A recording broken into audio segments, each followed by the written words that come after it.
Legal, gente. Deixa eu introduzir aqui, lembrando a vocês que estamos nesse estudo, esse é o estudo número 10, para você que vem a primeira vez. Quando eu terminar aqui, esse estudo vai para meu canal do YouTube, ok? Ele não fica aqui no IGTV do Instagram, tá bom? Vai pro IGTV. Então a gente tem falado sobre o evangelho praticado, falando que o evangelho não é uma religião, não deveria ser. O cristianismo é religião, o evangelho não. E o que Jesus tinha em mente quando pensou o evangelho, não é? Então nós começamos a estudar o livro de Hebreus, que na minha visão é o maior tratado cristológico da Bíblia Sagrada. Claro que o evangelho, os evangelhos sinóticos, os 4, falam de Jesus o tempo todo, mas o livro de Hebreus ele está para fora do tempo em que o evangelho foi escrito. Ele já está na história, Atos escrito. O livro de Hebreus já fazendo uma leitura do princípio do evangelho nos evangelhos, do evangelho nos evangelhos. E aí ele escreve esse livro de Hebreus. Fizemos um resumo do livro de Hebreus e paramos no capítulo 13, o último capítulo, que na minha concepção, na minha forma de ler o evangelho, é o que Jesus deseja de nós, não é? Jesus quando esteve entre nós, ele não quis certamente fundar mais uma religião para competir com as outras grandes religiões, o judaísmo, o islamismo ou tudo mais. Jesus não era louco nem burro para fazer uma questão como essa, não é verdade? Então, alguns crentes não vão entender isso nunca, porque precisam da religião e da religiosidade para se sentirem de Deus. Na maioria dos crentes, se você tirar o templo, a roupagem, a performance, a congregação, o coletivo, eles não têm vida em Deus. Eles precisam de servir ao templo, servir à religião, precisam de uma liturgia, precisam de performance estereotipadas, precisam de indumentárias, porque do interior não flui rio de água viva. Por isso são tão presos à religião. Mas não é o que Jesus pensava de nós. Ok? Então, o que nós temos aprendido como evangelho praticado? Resumo rápido.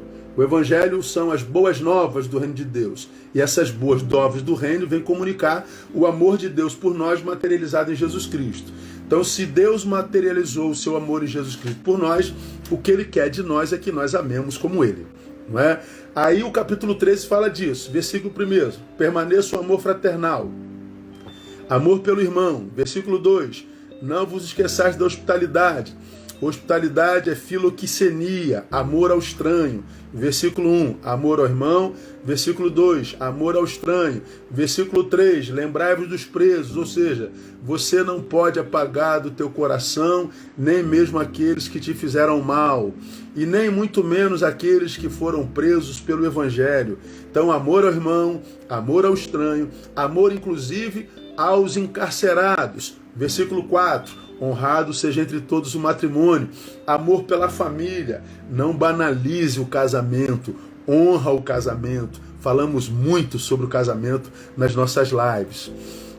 Agora no versículo 5 diz: seja a vossa vida isenta de ganância. Amor pelo irmão, amor pelo estranho, amor inclusive por quem te fez mal, amor pela família, mas não ame de jeito nenhum o dinheiro. Ele é a raiz de todos os males, não é? Não ame coisas. Nós falamos sobre isso detidamente. Aí no versículo 7 nós falamos lá: lembrai-vos dos vossos guias. Ou seja, no evangelho nós temos guias, nós temos pastores, nós temos aquele que nos ensinam a palavra, aquele que nos ensina os ensinos de Cristo. Então, na cabeça do Cristo não haveria carreira solo. Portanto, nunca deixe de ser ovelha. Nunca deixe de ser ovelha. Nunca deixe. Valorize os seus guias. Tá bom? E aí, desativando aqui, porque tem aquele pessoal que gosta de polêmica, gosta de fofoca, gosta de de tudo, menos de ouvir a palavra. Então a gente fala com quem quer ouvir, tá bom? Quem não quer, vai com Deus. Começamos na semana passada a falar sobre o versículo 8. Jesus Cristo é o mesmo, ontem e hoje e eternamente. O que nós falamos sobre Jesus Cristo? Que Jesus Cristo está escrito na palavra. Ele não se torna, ele não foi, ele não será, ele não deixou de ser, ele é. Ele é. E é o que? O mesmo ontem, hoje e eternamente. Contrário do que diz o Salmo 14:1, foi o que nós estudamos na semana passada. Diz o nécio no seu coração, não a Deus. Então, para o nécio, Deus não é. Mas na palavra nós aprendemos que Jesus é. E Jesus é o quê? Como que Jesus se identifica? Ele se identifica como Deus. Mostramos vários versículos na Bíblia Sagrada onde ele é apresentado como Deus. Então o Salmo 14 diz, o nécio diz, o ignorante, o inepto, o que não conhece diz, não há Deus. Deus não é. Esse texto está dizendo, Jesus é, e é Deus. Deus é. Falamos sobre isso na última live. E mostramos na Bíblia como que a Bíblia apresenta Jesus como Deus, como que Jesus se apresenta como Deus. Portanto, ele não é só um profeta, ele não é um revolucionário, ele não é fundador de uma nova religião, ele se apresenta como Deus. E como eu tenho falado nas nossas lives, ou Jesus era um megalomaníaco doido, porque ele dizia, eu e o Pai somos um. Ele dizia, ninguém vem ao Pai, vem ao Pai. Ele e o Pai é um, ninguém vem ao Pai se não for por mim. Ele diz, em nenhum outro há salvação, porque também debaixo do céu nenhum outro nome há dado entre os homens pelo qual devamos ser salvos. Ele diz, eu sou o pão da vida, eu sou a água da vida, eu sou a porta, eu sou Jesus. Ou ela era um doente, esquizofrênico, megalomaníaco, doido, ou Jesus dizia a verdade. Então, não tem como alguém dizer crer em Jesus e retirar-lhe a deidade. Se você não crê em Jesus como Deus, você então está admitindo que acredita num louco. Não há meio termo, irmão. Não dá. A filosofia anterior a Cristo, milhares de anos, vive por buscar a verdade. Jesus diz, eu sou a verdade. Os homens até hoje estão tentando achar um caminho para Deus. Jesus diz, eu sou o caminho. Um monte de gente tentando entender a vida. Jesus diz, eu sou a vida. Esse cara só pode ser louco, ou então ele é Deus. Então a gente crê que ele é Deus. Falamos sobre isso 1 hora na semana passada. E por que, assim nós terminamos semana passada, é importante o fato da gente crer que Jesus é Deus. Por que é importante o fato de Jesus ser Deus ou não? Se ele não fosse Deus, falamos na semana passada, a sua morte não seria suficiente para pagar a pena pelos nossos pecados. Lemos 1 João 2, 1 e 2. Se Jesus não fosse Deus, não teria ressuscitado. Portanto, se ele não tivesse ressuscitado, os ditos abençoados, que somos nós, seríamos, na verdade, os mais miseráveis, segundo 1 Coríntios capítulo 15. Então, ele é Deus, não é? Agora, hoje, vamos tentar entender o que ele queria dizer quando ele disse ontem, hoje e eternamente. Jesus Cristo é um Deus que é o mesmo ontem, hoje e eternamente. Então o que ele está dizendo sobre tudo? Que ele é imutável. Ele está para além do tempo. Ele está para além do espaço. Ele está para além da história. Ele é imensurável. Ele não está sujeito ao Cronos. Foi um ontem, envelheceu, é outro hoje e amanhã não existe mais. Não, ele é o mesmo ontem, hoje, eternamente. Então, quando ele diz ele é o mesmo ontem e se identifica como Deus, ele está dizendo que ele é. Ele tem a prerrogativa da eternidade. Ele não é só imortal. Qual é a diferença da imortalidade para a eternidade? O imortal foi criado e não morre. O eterno nem foi criado e nem morre. Ele é. Ok? Só para você se situar. Então, quando você entrar nas suas questões e discussões com gente que não crê em Deus, que diz que não há Deus, os que a Bíblia chama de nécios, aliás, você não deveria discutir isso com ninguém, porque não tem como perceber Deus se não for por uma revelação dele e por uma experiência através do Cristo pelo Espírito. Muita gente querendo entender Deus através da filosofia, através da lógica humana, e não sabe que a Bíblia diz que ele ocultou as coisas espirituais aos sábios e entendidos. Na oração sacerdotal de Jesus, ele disse: graças te dou, ó Pai, porque tu ocultastes estas coisas aos sábios e entendidos. Então, tudo que é de Deus está para além do conhecimento humano. Aquilo que Deus preparou para aqueles que o amam, a sua palavra diz que o olho não vê, o ouvido não ouve e nem penetra no coração humano. Ou seja, ele não pode ser percebido pela visão humana, não pode ser percebida pela psique humana e nem pelos sentimentos humanos. Não se explica. Está para além da nossa possibilidade. Portanto, é uma revelação divina. Então, só na experiência que é oriunda da graça dele sobre nossa vida.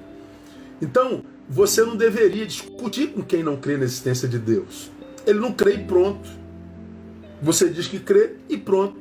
Se ele pedir explicações sem querer te roubar a fé, dê. Agora, eu não creio em Deus. Legal, tá tudo certo. A gente crê, não é? Então, me prova a existência de Deus. Não tem como provar. Porque se eu provo a existência de Deus, eu não preciso mais ter fé nele. Porque está provado. Como 2 mais 2 são 4. Por que ele nos deu o dom da fé? Porque nós estaremos diante de uma situação que a psique humana não poderia alcançar e nem poderia provar. É por isso que eu preciso de fé.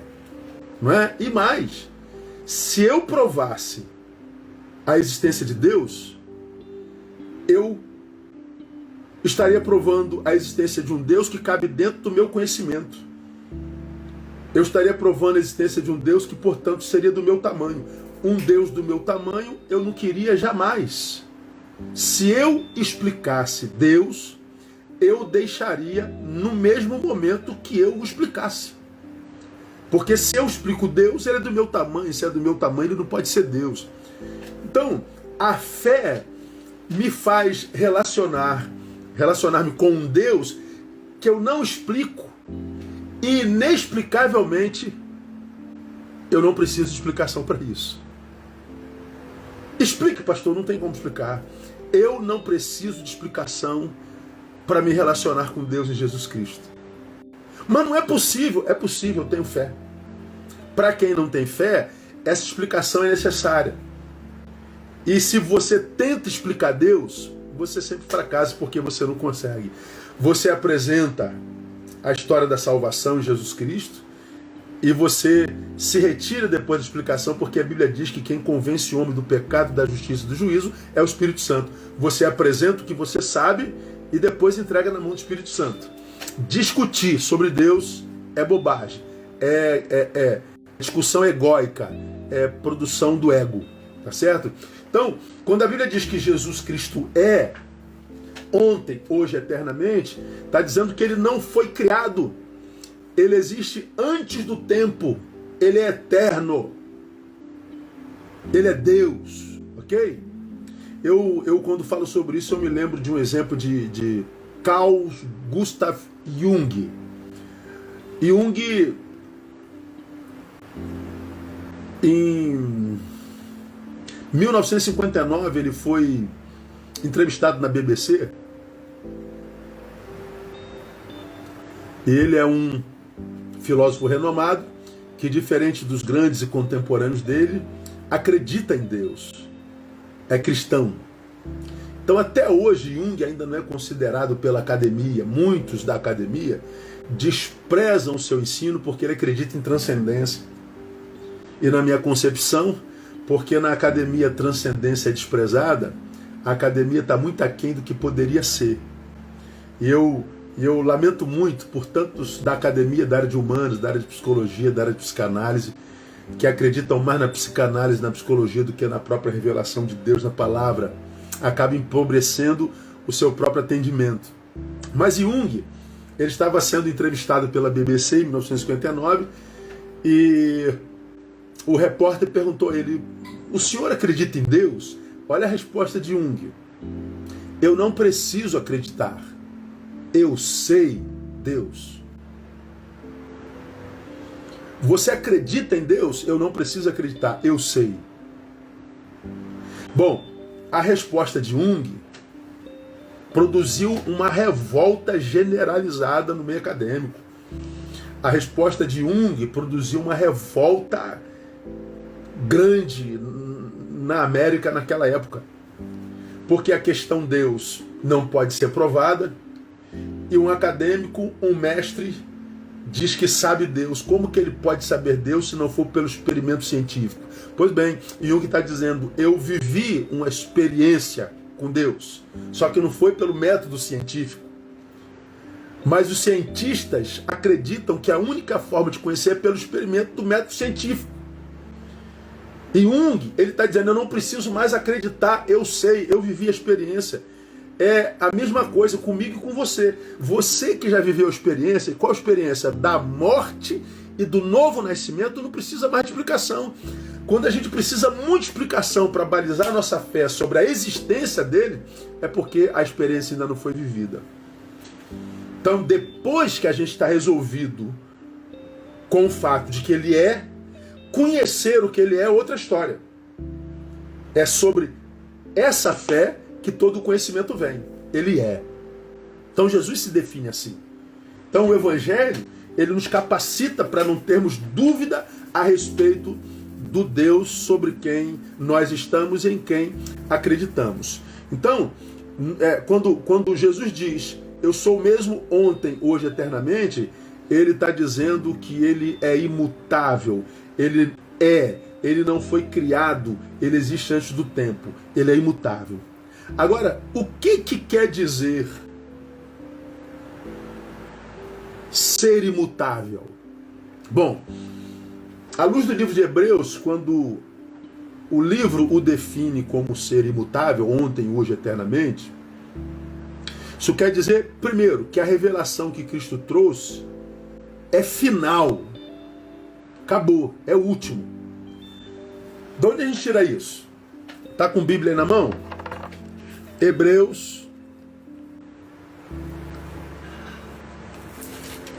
capítulo 1, versos 1 e 2. Primeiro: havendo Deus antigamente falado muitas vezes e de muitas maneiras aos pais pelos profetas, nestes últimos dias a nós nos falou pelo Filho, a quem constitui o herdeiro de todas as coisas e por quem fez o mundo, sendo ele o resplendor da sua glória e a expressa imagem do seu ser.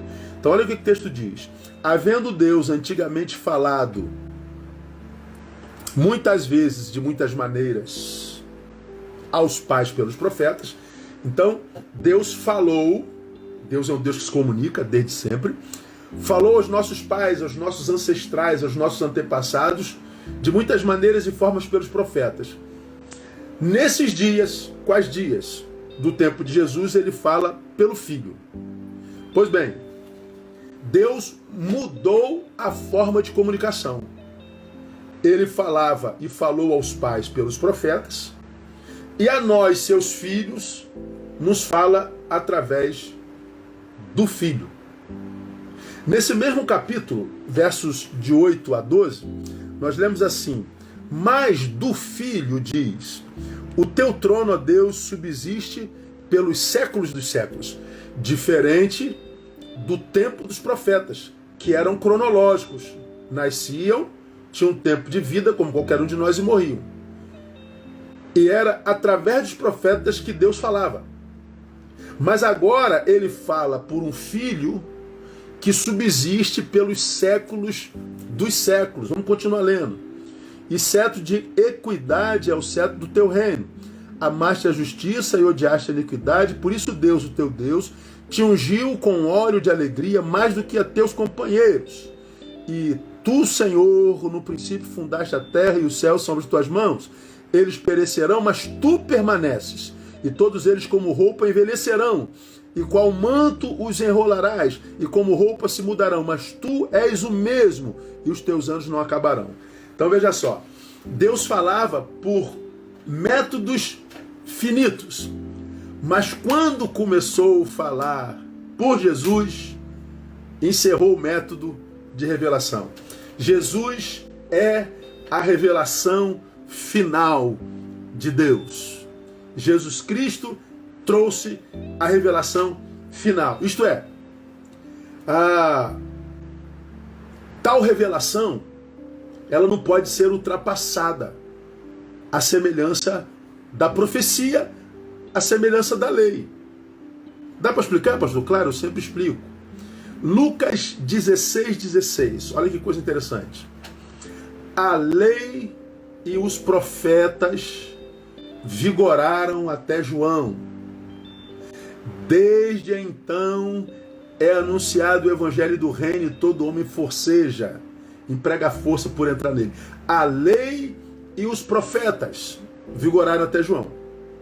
Então Deus falou pela profecia, pelos profetas e pela lei, Moisés, os profetas e até pela revelação da palavra até João.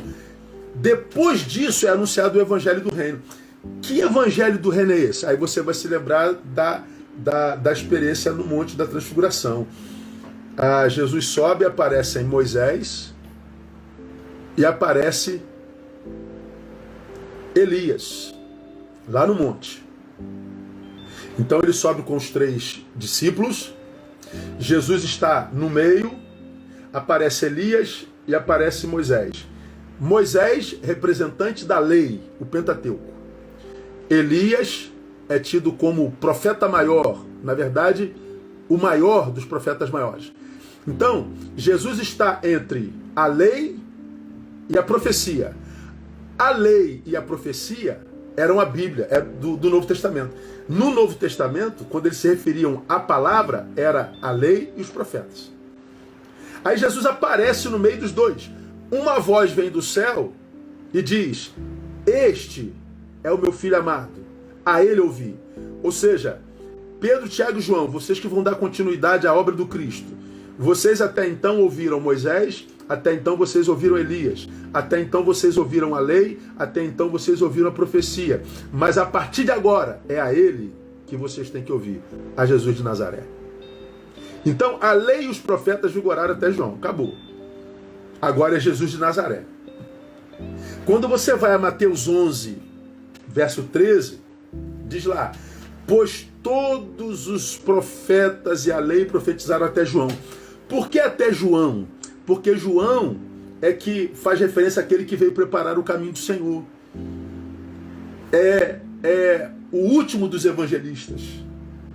Então, quando a gente fala que Jesus é ontem, hoje, eternamente, a gente está falando que ele é imutável. Portanto, a revelação que Cristo trouxe é final. Depois de Jesus não tem outro que vem comunicar vontade de Deus para nós. Depois de Jesus não tem outro profeta, outro cidadão, cidadã. Jesus é final. O seu reino é eterno. Subsiste pelos séculos dos séculos. Os seus anos não acabam. Então, de eternidade a eternidade, ele continua sendo Deus. Depois de Jesus, que superou a lei, guarde isso no seu coração. A palavra de Deus deixou de vir do assim diz o Senhor, para vir agora através do está escrito. Então, quando você vê o Velho Testamento, você vai ver repetidas vezes essa frase. Assim diz o Senhor. Essa era a palavra do profeta. Quando você lê o Novo Testamento, você já vai ver nos livros de Atos dos Apóstolos essa outra frase, porque está escrito. Inclusive na tentação de Jesus no deserto. Quando o diabo aparece lá 3 vezes para tentá-lo, o diabo usa a palavra, porque está escrito, a teus anjos dará ordem. Aí Jesus, mas também está escrito. E o diabo usa a palavra, está escrito. Jesus também está escrito. Está escrito, está escrito. Acabou o assim diz o Senhor. Você deve ver muito disso numa ramificação da igreja brasileira. Aliás, tu vê tudo dentro da igreja, na verdade, né? Assim diz o Senhor. Não, não tem mais assim diz o Senhor. A revelação de Deus é na palavra. Então, toda vez que você pronunciar ou ouvir alguém pronunciando, por que Deus não fala comigo? Eu queria que Deus falasse comigo. Eu queria que Deus falasse comigo. Aí tem um monte de gente que quer ouvir Deus, ao invés de abrir a Bíblia, vai atrás da profeta, vai atrás do profeta, vai atrás do revelador, vai atrás do adivinhador. E você não sabe nem discernir qual a diferença entre revelação e adivinhação. Mas a gente prefere ir atrás do profeta porque a gente quer uma palavra imediata, mas não abre a Bíblia porque tem preguiça de pensar e meditar nela. E aí a gente vê um monte de gente correndo atrás de palavra profética que está caído pelo caminho, quebrado, frustrado com Deus, porque acreditou no profeta e acreditou que o profeta estava sendo usado por Deus e não estava. Então, depois de Jesus, o assim diz o Senhor acabou. Agora está escrito. Agora uma observação preciso fazer, eu preciso ser honesto. Deus está preso a métodos? Não. Deus está preso a métodos a ponto de não usar mais o assim diz o Senhor, se Ele quiser? Claro que não. Claro que Ele revela a sua palavra e quer que a gente busque a sua palavra. São elas que de mim testificam, diz o Senhor. Mas mesmo que isso seja verdade, se Deus quiser usar alguém para dizer assim diz o Senhor, Ele não pode fazer? Claro que pode. Eu sei que Deus não está preso nem a sua própria palavra. Deus não está preso. Agora, qual é o problema do assim diz o Senhor? É porque ninguém mais que insiste em dizer assim diz o Senhor pode comprovar que foi o Senhor mesmo quem disse. Eu mesmo tenho muita desconfiança com gente que chega perto de mim e diz: pastor, o Senhor me disse a teu respeito. Por que disse para você e não disse para mim? Se eu sei da comunhão que eu tenho com Deus, se eu ouço ao Senhor regularmente, se eu tenho vida devocional regular, se eu conheço a sua palavra, por que Deus foi falar com você lá no Cafundó do Judas não falou comigo? Então, como publicaram no meu Instagram, a equipe que mexe no meu Instagram, antes de você dizer assim diz o Senhor, faça uma análise pessoal de quanto tempo você gasta com a palavra. Porque de repente você vai descobrir que o assim diz o Senhor foi só um achismo do seu coração mesmo. Porque eu não acredito que o Senhor fale com alguém que não tenha tempo para a palavra. Eu não acredito que Deus gaste tempo com gente que não gaste tempo com Ele. Pode anotar isso aí. Eu não acredito que Deus gaste tempo com gente que não tem tempo para Ele e gaste tempo com Ele. Como a gente ouve regularmente. Pastor, para eu falar com Deus, eu falo com Deus a qualquer hora. Eu falo com Deus dirigindo, eu falo com Deus jogando futebol, eu falo com Deus lavando roupa, eu falo com Deus costurando, eu falo com Deus cozendo, cozinhando. Eu acredito que você possa falar com Deus fazendo qualquer outra coisa. O que eu não acredito é que você consiga ouvir a Deus fazendo outra coisa. Deus, quando quer falar conosco, Ele exige tempo. Por isso Ele diz: e tu, quando buscares a Deus, entra no teu quarto em secreto. Ou seja, não divida teu tempo com ninguém se você quer ouvir Deus. Não divida sua atenção com nada nem ninguém quando você quer ouvir Deus. Então Deus, Ele fala com quem tem tempo para Ele. Então, quando você, que não tem tempo para a palavra, vive de galho em galho, de igreja em igreja, de beco em beco, buscando a voz do profeta, saiba que você não tem como ter a prova de que quem está usando aquele profeta é Deus mesmo. Agora, quando você abre a Bíblia, você sabe que é Deus que está falando. Não há a menor sombra de dúvida de que é Deus quem está falando. Tá certo? Então, hoje está escrito, não é mais assim, diz o Senhor. Mais alguns versículos só para ilustrar. Quando a gente lê o livro de Gálatas, também um livro de Paulo, a igreja da Galácia, nossa, minha Bíblia está caindo aos pedaços. Gálatas capítulo 2, verso 16, nós vemos o Senhor dizendo assim, ó, Gálatas 2,16: sabendo, contudo, que o homem não é justificado por obras da lei, mas sim pela fé em Cristo Jesus, temos também crido em Cristo Jesus para sermos justificados pela fé em Cristo, e não por obras da lei, pois pelas obras da lei nenhuma carne será justificada. Então, não é mais está escrito na lei, está escrito na profecia, não, a lei não. Agora é em Jesus de Nazaré. Em Jesus de Nazaré. Tá certo? Ainda Gálatas 3:11 diz assim, ó: é evidente que pela lei ninguém é justificado diante de Deus, porque o justo vive pela fé. Ou seja, fé em quem? Em Jesus Cristo, o Filho de Deus ressuscitado. Não é? E você pode anotar aí também Romanos 10:4, porque o fim da lei é Cristo. Você pode anotar aí Romanos 13:8-10, e você vai ver que o tempo do assim diz o Senhor, o tempo da lei, o tempo da obrigação é passado. Agora é pela fé em Jesus Cristo. Pela graça sois salvos por meio da fé. Pela graça sois por meio da fé. Não vem de vós, é dom de Deus. Não vem das obras, para que ninguém se glorie.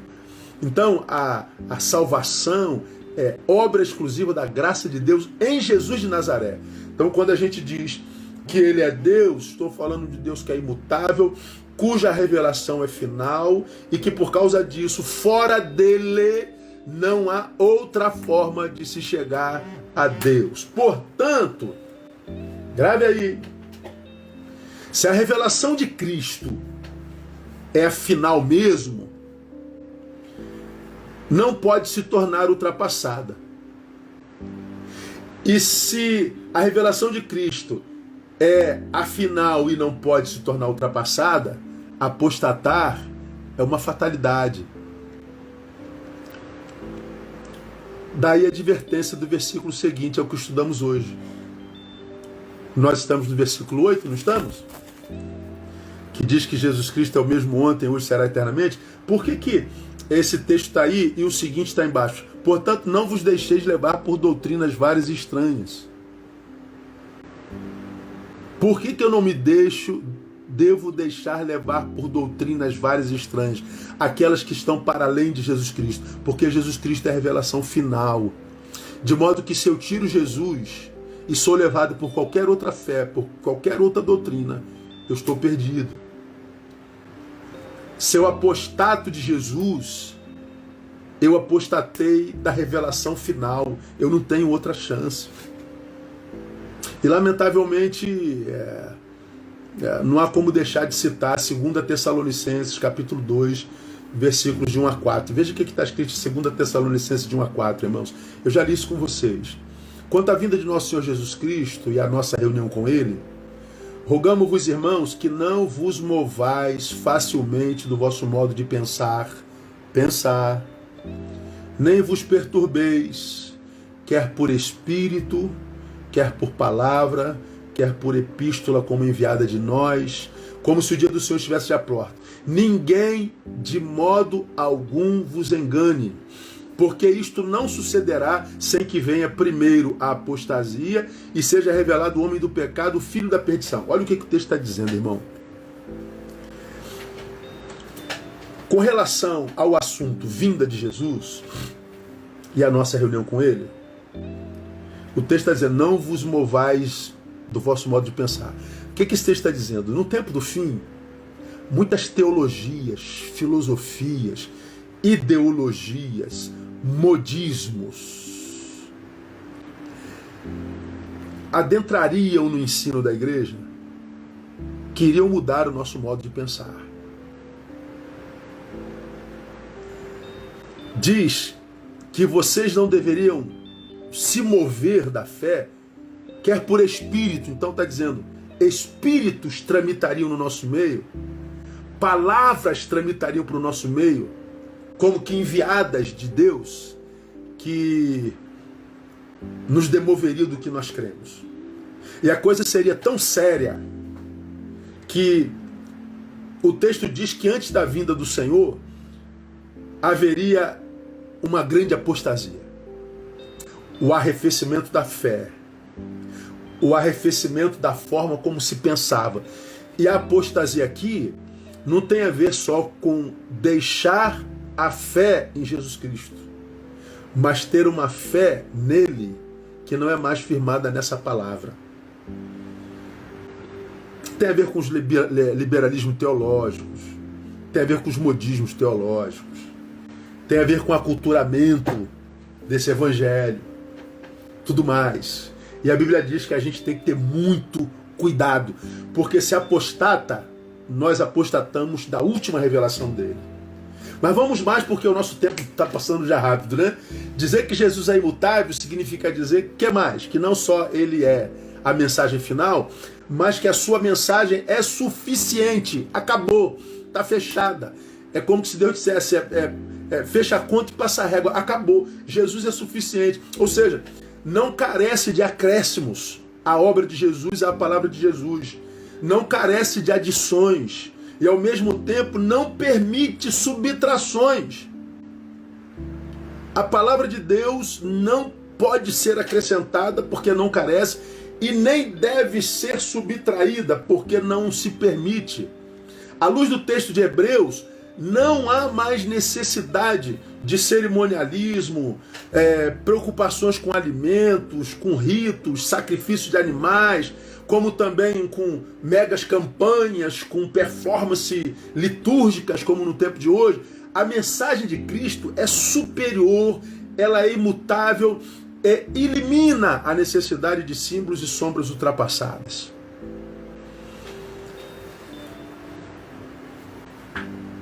Hoje, há muita gente querendo mudar a palavra. Há muita gente querendo ajudar a Deus acrescentando na palavra, querendo dar uma nova interpretação para a palavra, querendo ajustar a Bíblia ao tempo presente, quando é o tempo presente que deveria se ajustar à Bíblia. Não é a Bíblia que tem que se ajustar ao meu comportamento. Sou eu que devo me moldar à luz da palavra. De modo que o que foi pecado ontem é pecado hoje e será pecado amanhã. Não é porque o pecado é normatizado por uma geração que a Bíblia tem que ser mudada para acolher essa geração, que é o que está acontecendo hoje. Não é a Bíblia que se adequa ao meu comportamento. Sou eu que me adequo ao comportamento da Bíblia. Eu não tenho que podar a Bíblia para caber no meu comportamento. Eu que tenho que morrer para caber no conceito bíblico. Passarão céus e a terra, minha palavra não passará jamais. Então não tem que ser mexida. E a Bíblia diz lá em Apocalipse, no capítulo 22, no capítulo final, que maldito é o homem que tirar ou acrescentar, mudar alguma coisa dessa palavra. Por quê? Porque a revelação é final. Está aí. Se na Bíblia está dito é pecado, é pecado. Se na Bíblia está dito não pode, não pode. Se na Bíblia está dito pode, então pode. Acabou, não muda. Ela é suficiente. Quando você lê Atos capítulo 15, não vai dar tempo da gente ler, eu tenho que acabar isso aqui hoje. Você vai ver que Paulo foi levantado como apóstolo aos gentios. Gentios é quem não é judeu. Ok? Qualquer um que não nasceu judeu é gentio. Eu e você somos gentios. Ele veio para os judeus não receberam, levanta Paulo e o evangelho alcança o mundo. Paulo sai para sua viagem missionária e ele converte a muitos. Aí ele volta da viagem missionária dizendo que como o evangelho chegou no mundo. Leia Atos capítulo 15. Aí, o texto de Atos capítulo 15 diz que alguns judeus convertidos queriam que os gentios convertidos se submetessem à circuncisão. Está lá no versículo 5. Mas alguns das seitas dos fariseus que tinham crido levantaram-se dizendo que era necessário circuncidá-los e mandar-lhes observar a lei de Moisés. Ora, circuncisão é uma prática judaica, não gentia. A circuncisão, a lei de Moisés é para os gentios, é para o judeu e não para o gentio. Aí Paulo faz uma assembleia com a igreja e diz o texto que eles tiveram não pequena discussão, foi uma discussão braba. Não. O sacrifício de Jesus é suficiente. Eu não tenho que observar a lei de Moisés, não. Eu não tenho que obedecer Levítico, não. Eu não tenho que me circuncidar, não. O sacrifício de Jesus já é suficiente. Os judeus convertidos não aceitavam isso. E Paulo não aceitava aquilo. Se separaram. Porque eles ainda achavam que a lei, o rito, as roupas sacerdotais, a liturgia, o ritualismo eram necessários. E Paulo diz, não, o sacrifício de Jesus é suficiente. Então, eu gosto muito de um texto que um amigo me mandou há algum tempo atrás, acho que dá tempo de ler para vocês, onde um cristão conversava com um não cristão a respeito da nossa fé, e é um negócio assim muito, muito legal, sabe? Deixa eu mostrar para vocês aqui, acho que dá pra gente... cadê aqui? Diz assim, ó. Um cristão e um não cristão conversando, tá? Vou ler rapidinho porque é grande. O não cristão começa a pergunta: quem são vocês, os cristãos? Somos seguidores de Jesus Cristo. Então vocês cristãos, então vocês são cristãos, como dizem aí? Isso. Onde estão seus sacerdotes? Não temos sacerdotes. Mas todas as religiões têm seus homens sagrados. Isso nós temos. Isso o quê? Homens sagrados. Quantos são? Não fazemos a menor ideia. Como assim? Onde eles estão? Espalhados pelo mundo. Onde, por exemplo? Aqui. Aqui onde? Nós. Nós quem? Vocês? Isso. Tá bom. Quer dizer que vocês são homens sagrados da religião de vocês? Não. Não somos os homens sagrados da nossa religião. Somos apenas homens sagrados. Então vocês são sacerdotes? Mais ou menos. Mais ou menos como? Somos sacerdotes, mas não como você está pensando. E como que eu estou pensando? Bom, você está pensando que somos autoridades religiosas. E não são? Não. Por quê? Vocês são contra as autoridades? De jeito nenhum. Mas acabaram de dizer que não tem autoridades religiosas? Não, não foi isso que dissemos. Você entendeu errado. Então, o que é que vocês estão dizendo? Estamos dizendo que não somos autoridades religiosas, mas são sacerdotes. Sim. Não estou entendendo. Não está. Então expliquem. Todos os seguidores de Jesus Cristo são sacerdotes. E quem é o maior entre vocês? Jesus Cristo. Mas ele está morto. Não, está vivo. Vivo como? Vivo horas. Mas como vivo horas? Vivo em nós, no meio de nós, sobre nós, exatamente aqui e agora. Aqui também, em todo lugar, isso. Somente Deus está em todo lugar. Então, como assim? Vocês pensam que Jesus é Deus? Sim. Então vocês não são apenas seguidores de Jesus Cristo. Na verdade, são adoradores de Jesus Cristo. Isso. E onde fica o templo de vocês? Não temos templo. Como não tem templo? Não precisamos de templo. Mas por que não? Precisávamos de templo quando oferecíamos sacrifícios a Deus. E vocês não prestam mais culto ao seu Deus? Daquele jeito não. De que jeito? Sacrificando animais. E por que vocês não sacrificam mais ao seu Deus? Nós sacrificamos. Mas acabaram de dizer que não oferecem mais sacrifícios de animais. Isso. Isso o quê? Não sacrificamos mais animais. E por que não? Porque não é mais necessário. E por que não é mais necessário? Porque Jesus Cristo é o Cordeiro de Deus que tira o pecado do mundo. Então vocês não precisam mais prestar culto ao seu Deus? Você ainda não entendeu. Expliquem. Não precisamos mais ir ao templo oferecer sacrifício de animais. Mas isso não significa que não prestamos culto ao nosso Deus. E que tipo de sacrifício vocês oferecem ao Deus de vocês? Nós mesmos. Como assim? A nossa vida toda é um sacrifício a Deus. Como assim? Tudo que fazemos, fazemos para a glória do nosso Deus. Tudo o quê? Tudo. A vida toda é um culto a Deus. Tudo. Tudo. Pelo menos é o que tentamos. Mas há uma coisa especial que vocês fazem como um ato de adoração ao seu Deus? Sim e não. Como assim? Não, porque dissemos tudo que fazemos é ato de adoração. Porque na verdade não é o que fazemos ou deixamos de fazer que é o ato de adoração, mas nós mesmos, isto é, a nossa vida em si. Como assim? Você não ouviu a gente dizer que somos seguidores de Jesus Cristo? Sim. E daí? Daí que seguimos os passos dele. Se ele morreu, também morremos. Se ele ressuscitou, também ressuscitamos. E agora não vivemos mais para nós mesmos, mas para o nosso Deus que nos deu a vida. Acho que estou entendendo. Mesmo, sim, vocês não têm sacerdotes, não têm templos, não oferecem sacrifícios de animais. Isso. Mas vocês têm uma coisa especial que fazem como ato de adoração ao seu Deus? Sim e não. Já entendi a parte do não. Vocês não têm uma coisa especial porque tudo que fazem é adoração. Na verdade, vocês mesmos são o ato de adoração porque agora vivem para o Deus de vocês. Isso. Mas é a parte do sim. A parte do sim é que temos sim uma coisa especial que fazemos para o nosso Deus. E o que é? Cuidamos das pessoas. Quais pessoas? Aquelas de quem somos próximos. Como assim? Quem são elas? Todas as que cruzam o nosso caminho. Eu, por exemplo, sim, você. Mas como assim cuidam das pessoas como ato de adoração? Então vocês adoram a pessoas? Não, não é isso. É que vemos Jesus Cristo nas pessoas, especialmente naquelas que estão sofrendo, nas que têm fome, sede, estão presas, doentes, por exemplo. Acho que está ficando mais claro. Que bom que está entendendo. Deixa eu ver se entendi. Fala. Vocês não têm tempo porque não precisam mais fazer sacrifícios e por isso não precisam mais ir ao templo. Isso. Pelo mesmo motivo não tem sacerdote, pois não precisam mais de pessoas que façam os sacrifícios por vocês, já que vocês, isto é, a vida de vocês é o sacrifício. Muito bem.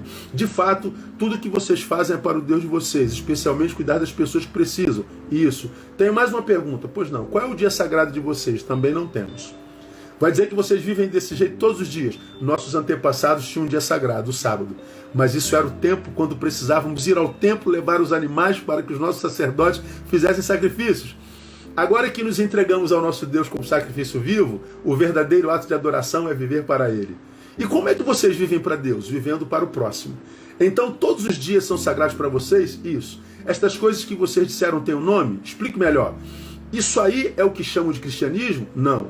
Mas o cristianismo não é a religião de Jesus Cristo? Não. Como não? Cristianismo é a religião de Constantino. O imperador romano? Isso. Por quê? Porque foi Constantino quem começou a montar de novo tudo que Jesus Cristo havia desmontado. Como assim? Jesus ensinou que não precisamos de mais templos, sacerdotes, sacrifícios e dias sagrados. Ensinou que Deus é Espírito, importa que os que o adorem em Espírito e verdade. Isso é o que vocês dizem que é fazer da própria vida um ato de adoração? Isso mesmo. E o tal Constantino? Bom, ele quem começou a construir templos dedicados a Deus, oficializou o dia da semana para cultos, inventou que prestar culto a Deus é uma coisa que se faz nos templos, nomeou sacerdote, começou essa função que você está vendo. Então, isso que vocês explicaram não tem nome? Tem. Qual é? Evangelho. Ah, já ouvi falar, mas pensava que era a mesma coisa que cristianismo. Não é, sei.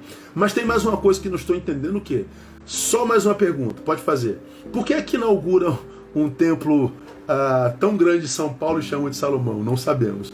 Mas eles também não são seguidores de Jesus. Também não sabemos, pergunte a eles. Esse diálogo define mais ou menos o que é a nossa fé. Em Jesus, você não precisa de pastor. Está com ele por amor. Em Jesus, eu não preciso mais de sacrifício. O meu sacrifício é para o bem do meu semelhante. Em Jesus eu não preciso mais observar calendário, porque todo dia é para a glória do seu nome. Em Jesus nós temos tudo o que a gente precisa para chegar ao Deus que o materializou em amor por nós. E eu queria terminar minha palavra explicando por que ele se define como hoje. Porque ele é o objeto presente na fé, bem como o poder transformador presente nessa fé, o poder pelo qual o Espírito Santo nos formou a sua imagem e a sua própria natureza. Por isso que ele é o hoje. Ele é o eternamente, porque ele nos trouxe a revelação final de Deus. Se houver mais revelações, será apenas a extensão da revelação da sua pessoa, e não a revelação de uma personagem diferente. Acabou, Jesus foi o último. Quem chegou nele, chegou na revelação de Deus. Quem chegou nele, chegou no amor materializado do Pai. Quem chegou nele, chegou no projeto de Deus para as suas criaturas. Isso é a coisa mais linda do mundo. Hebreus 10, 11 a 14. Ora, todo sacerdote se apresenta dia após dia, ministrando e oferecendo muitas vezes os mesmos sacrifícios que nunca podem tirar pecados. Mas este, Jesus, havendo oferecido um único sacrifício pelos pecados, assentou-se para sempre à direita de Deus. Daí por diante, esperando até que os seus inimigos sejam postos por escabelo de seus pés. Pois com uma só oferta tem aperfeiçoado para sempre os que estão sendo santificados. Uma única oferta, que foi Jesus de Nazaré. E nele nós estamos nos aperfeiçoando como santos de Deus. Por isso que ele é eterno. Curiosidade. Ao longo dos tempos, um monte de revelações fakes de Deus apareceram na história, irmãos. Todos foram desmascarados. Um monte de fakes dizendo data de retorno de Jesus. Jesus vai voltar no ano 2000. Jesus vai voltar no ano 2012. E Jesus já sabia disso. Quando disserem que ele está aqui ou acolá, é mentira. E o último fake que tem aí nos anos, tem uma nova pessoa aí no mundo, depois você joga aí, que diz que Jesus é uma mulher. Depois, quando acabar aqui, joga no Google. Jesus é uma mulher. É a nova heresia. Então, o Jesus histórico não era um homem, era uma mulher. Olha onde é que nós chegamos. É uma loucura, né? E eu termino com 2 textos. 2 Coríntios 11, 4. Porque se alguém vem e vos prega outro Jesus que nós não temos pregado, ou se recebeis outro Espírito que não recebestes, ou outro Evangelho que não abraçaste, de boa mente suportais. Então, Paulo fala que apareceria gente pregando um outro Jesus, um outro Evangelho, num outro Espírito. Não recebam. O que está na palavra, está na palavra. Não precisa de acréscimo, não precisa de complemento, não precisa de nada. Nós não podemos acrescentar, adaptar, nós não podemos retirar, não podemos nada. A palavra é, acabou. Cuidado com os outros Jesuses, cuidado com os outros evangelhos, cuidado com os outros espíritos. E por último, 1 Coríntios capítulo 3, verso 11. Porque ninguém pode lançar outro fundamento além do que já está posto, o qual é Jesus Cristo. Ninguém pode lançar outro fundamento além do que já está posto, o qual é Jesus Cristo. É sobre ele que nós estamos edificados. O que Jesus permite está permitido, o que Jesus condena está condenado. E é nele a nossa fé.